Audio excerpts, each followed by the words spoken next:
परीले बड़ खुश हो का होगे मोला। किस्मत मोर ते कैसे लिख दे का विधाता कहो तोला। आज मिलन है सोन परीले बड़ खुश हो का होगे मोला। किस्मत मोर ते कैसे लिख दे का विधाता कहो तोला। आज मिलन है सोन परीले।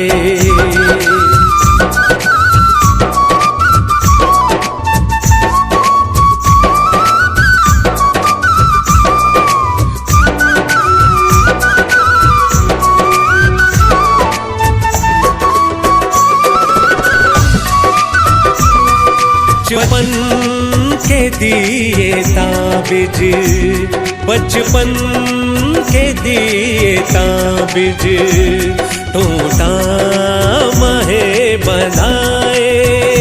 संग माँ जीवो मरबो हे बाप हाधराए। सुख दुख के साथी है मन उदासी है। दूध न जाने ओ महतारी के, दूध न जाने ओ महतारी के। सुरता ओखर करा दे मोला। किस्मत मोर ते कैसे लिख दे का विधाता कहो तोला।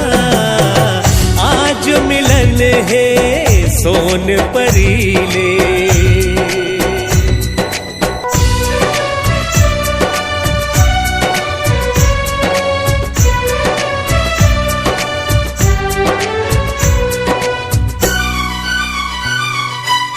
देखर हाथ कलम मिल गए वो किस्मत खुदे बनाए। जेखर हाथ कलम मिल गए वो किस्मत खुदे बनाए। हाथ ममोरे जहर मिल गए दुनिया हंसी उड़ाए। छोड़ के मैं उदिम कर था फिर काबल छूटे नहीं।